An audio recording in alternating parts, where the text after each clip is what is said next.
I think we forget sometimes. I certainly do.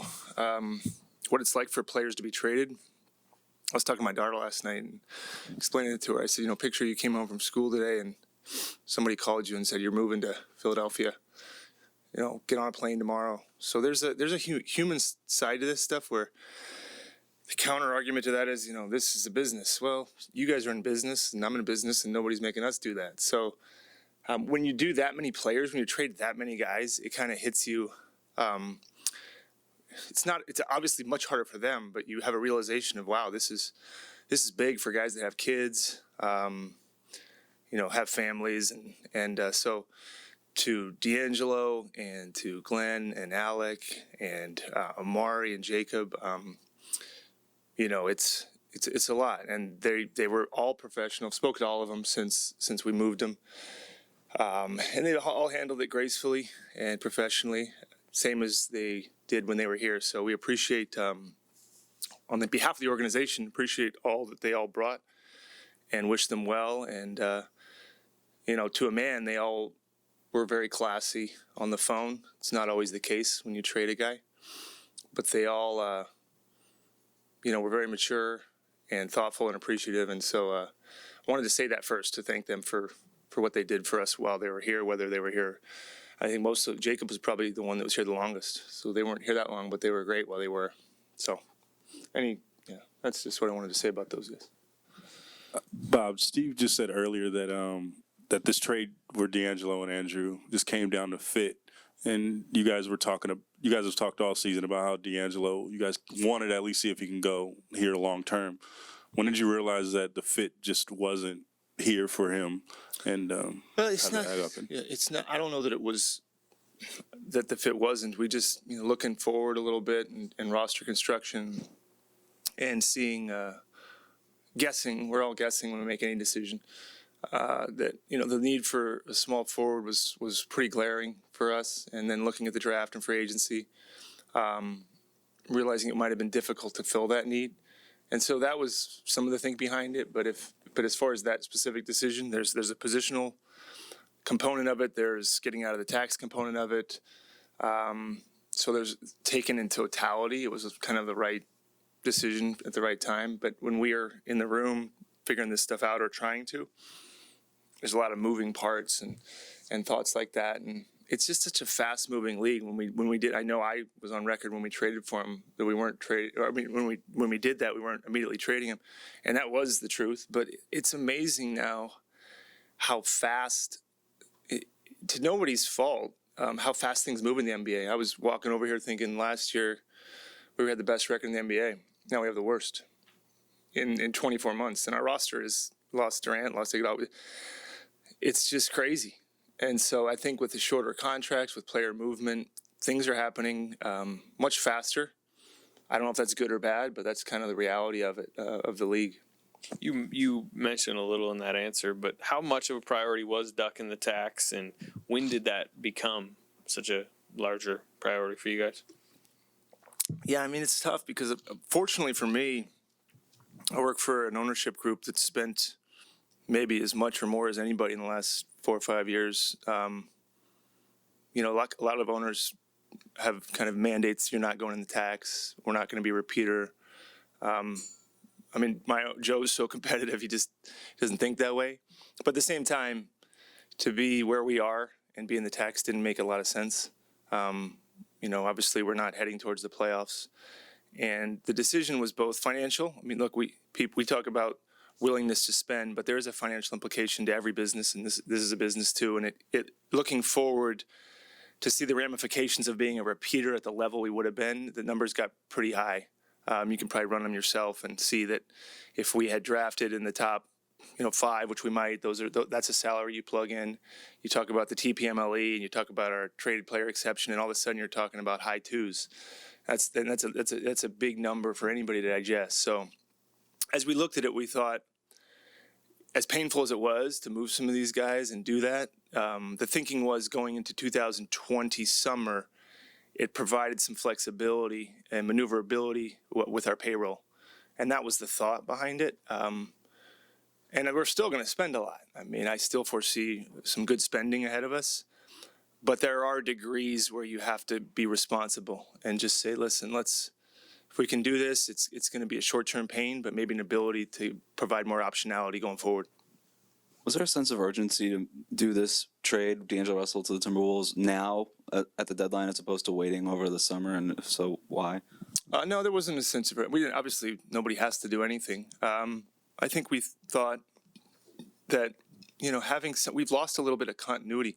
So maybe bringing in a guy, and Steph hopefully will be back here, seeing how that unfolds and having a chance. And we thought, like Steve said and I just said, positionally, it was more of ahead, as we said, these are the small forward free agents. These are our ways to possibly get one of them.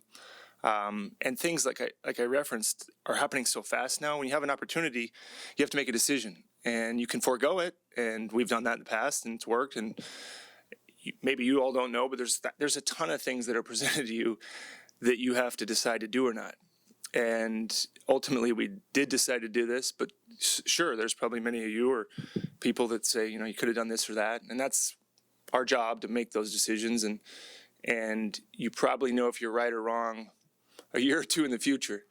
Even me, people talk about you draft a player, you sign a player, and there's an immediate grade to it or immediate reaction, but you really don't know until 1 or 2 or 3 years out. When we drafted Draymond, people said, that's great. But after his rookie year, he wasn't what he is now. So you have to sometimes be patient and see. And then if you make a mistake, you look back and say, well, why did we make that mistake? So you learn from that. And in this case, we just thought it was the right time to do it. Bob, following up on that, obviously you could have waited, and you could have seen how he played more with Steph and wait to see where that pick falls down in a few months.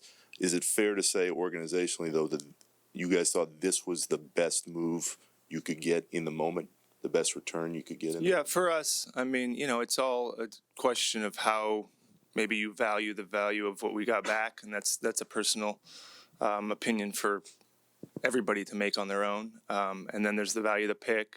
There's the value of getting out of the tax, what we might have had to do otherwise to get out of the tax. So it's all kind of a factor in the whole thing. But the bottom line is, I think we think we got a good young player that's 24 years old. And that, if I recall back when all of our players that are our core were 24, none of them were a finished product. Nowadays whether it's good or bad, we anoint players when they're 20 years old as great or awful or 20. It's way too soon to say anything about anybody. We can probably talk about who Steph Curry is and Klay Thompson and Draymond Green when you're 30 years old, but that goes for any young player, not just the one Wiggins who we acquired. It's such a we have such opinions of people, and oftentimes I think it's hard not to, though. It's hard not to kind of weigh in, especially in the media. You have to have an opinion, not be in the middle. But I'm excited to see how we fit. I'm excited to see how we move forward with this group. But it is hard because not having Klay, we won't really get to see the picture of this, at least not in the near term. And so that's us having to be patient, because I think one of the best things we did in the last 6-7 years was figure out a roster that fit. Kevin was obviously a luxury, and that's kind of maybe a once in 50-year thing where you get a guy like that to get on your team. But even prior to that, we thought, maybe if you put Steph off the ball and put Livingston with him, or you put Iguodala with him, or maybe you get a big guard that can guard some point guards, and maybe if you get a playmaking 4-5, and that's the fun part of the job. But you really don't know until you kind of piece it all together. And the hard part for us, we have to be patient to see how it will fit together. Bob, you talked about how young Wiggins is. D'Angelo's younger. 6 months after you get him, you're moving on to another player. Can you confidently say that you gave him enough run with this team to know what the fit was, and that you won't be back in here in 6 months or in a year and say, well, Wiggins was pretty good, but we're moving on to another player? Today, no, I don't think we will be. But, I think the thing it's like Steve said, it's really for us, it was looking ahead and saying D'Angelo's a very good player. and was very good for us from the day one. The first media question he probably got was, "You going to be traded?" And he handled that unbelievably well. But I would argue that his best position is probably a player we have that plays the same one in truth. So sure, we could have said, let's see how this works, and could have worked beautifully. But at the same time, for us, we felt like having the ability to get a player at a position where we just had a pretty gaping hole, and then now thinking, well, Clay can play two, which is probably, I think, his best position. Steph obviously will play the one, and now Andrew at the three, and Draymond at the four, and we'll see what happens at the five. We liked the length and the size and athleticism, and just thought it was more complimentary. It wasn't an indictment of D'Angelo. It's not. He was great, and he is great. But specific to our needs, we just felt like this was a better fit. And I'm sure Minnesota feels the same way. They needed a point guard, and for what they're looking for, it made sense for them. And for what we're looking for, we think it made sense for us. But yeah, you can always speculate as to, should you have waited? Should you never have done it? Should you have waited 6 months? Should you have waited a year? Should you have waited 2 years? You can do that all day long with every decision we make, So it's sometimes you just do what you do in the moment, and you live with whatever comes after it. And if it works, great, you get applauded, and if not, you get criticized, and that's the job.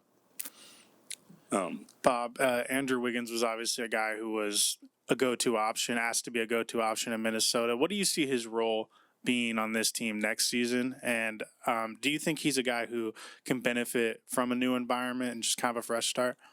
I hope our environment makes me better, makes players better. I think it is. We were talking about the difficulty of trading those guys the other night in Brooklyn, and somebody mentioned to me, this is really rough on our culture. And I said, it's amazing. We have the worst record in the NBA. Not one player wanted to go. That's unprecedented. I promise you, there's a lot of good players and a lot of good teams that don't want to be there. And so that says something about what Steve has built with his staff, what Joe's done with what he's provided for the players. But you just don't see that. I promise you, as an agent, trade deadline, I had guys on really good teams saying, I don't want to be here. On teams that are in the middle. And I promise you, if they were on the worst team in the NBA, they did not want to be there. So I took a step back and said, wow, we have guys, and some of you might have been in Brooklyn when that went down, and the somberness. I will tell you that most players that are getting traded to a playoff team from a team that is where we are happy, and they weren't. So that's, I think, a testament to what Steve has built, and the uniqueness of whether it's the leadership of Steph and Draymond and everybody and our coaching staff, that you have a place where we're losing more than we ever have, yet we're holding on to something that is pretty powerful and hard to build. So the short answer is, if you bring somebody into that, you hope that they can become the better version of themselves. I mean, talking to Glenn and Alec, they were, they felt like this was, for the first time, maybe a place that could be home, and they felt like they were appreciated and getting a chance to blossom. And I think that's the gift that Steve provides from such experience as a player, as an 8-time champion. So yeah, bringing somebody in. If our environment can't make somebody better, then we're doing something wrong. Then our environment and our coaching staff and me and all the support we provide isn't worth that much if we don't believe we can improve people. You didn't say it at the time. You said that, you didn't get D'Angelo to trade him. But when you got him, were you thinking we might trade him in 6 months? I wanted to at least, I think we all wanted. We paid him, that question's been asked a lot. I don't think you pay anybody $120 million with the immediate idea of we don't like him. But you do, like any player, have to be open to anything. But the immediate thought wasn't, let's just do this to trade him. He's a good young player, like you said. He's very, very good and very talented. And I think what it came down to was more of, as much as people may or may not want to subscribe to it, for us it came down to just the position, and just saying, unfortunately, if we have this guy that's been here that plays this way, and like I said previously, I think the key to building a roster is how do you make each player a better version of themselves. And I referenced like Iguodala and Livingston. I think they gave Steph the ability to do some different things. And so then you have to think about how do we construct something again with the size and length and things like that. But to be honest, I wish Steph had not gotten hurt. I wish we did get a chance to see more of it. That was the hope. It wasn't just let's do this and move on as fast as we can. Bob, two questions for you. One, have you been eyeing Wiggins, and did he just become available now, or was he maybe available for a 3-team back when you got D'Angelo? And secondarily, I was wondering, how did you clearly had a vision in mind of how Russell would work? What was that vision? What did you want to see that make you say, okay, this actually does work? Yeah, no, Wiggins wasn't, like I said, we had to start. They were clearly in pursuit of him, so they made that known, which is part of the way the NBA works, which is fine. So you have to listen. You listen to everything that comes your way, and then you start thinking about it and processing it. But it wasn't until recently that we, factoring in everything, saying, as the draft approaches with a high pick, can we find a guy? Forget about a small forward, but a one that can help us.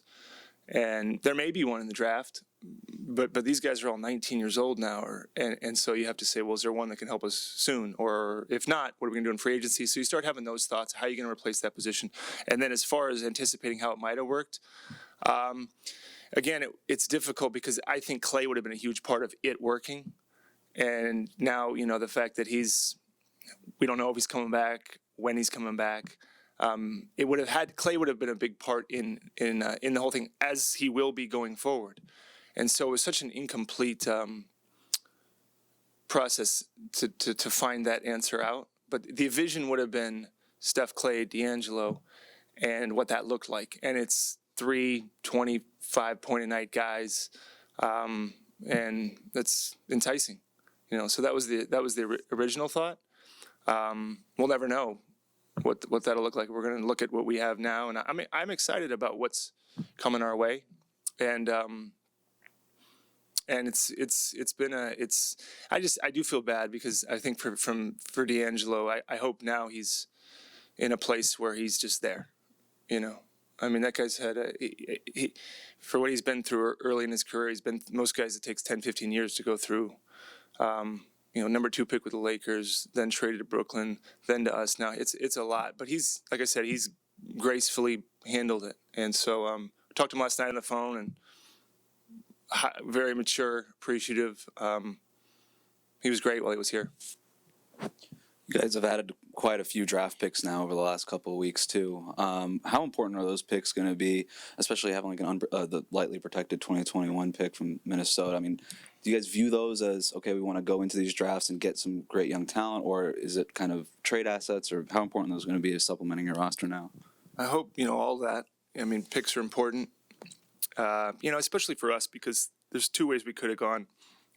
With Steph, Clay, and Draymond hitting close to 30, or I don't exactly know their ages, the ability to kind of add youth while those guys age, because the biggest fear in our, you got 5 or 6 33-year-olds or 34, it ends abruptly.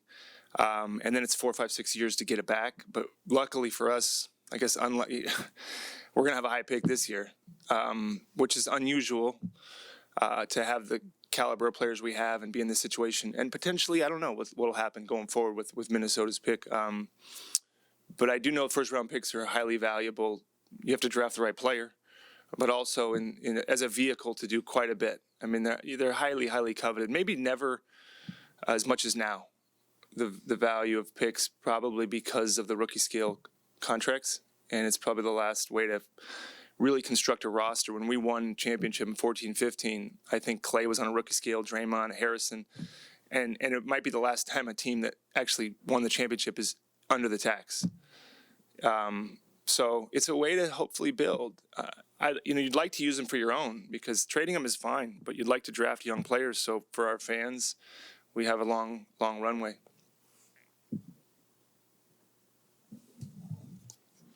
Bob, you guys have been known for going after big names. You tried to get LeBron and Dwight Howard and all that. Is that still a game that you as a front office will be part of, or are you just like Tired. we got our stars? Yeah, we're out of that star chasing game. Yeah, it's. I didn't know we tried to get LeBron. Did we try to get? I didn't know that. Oh, okay. No, no.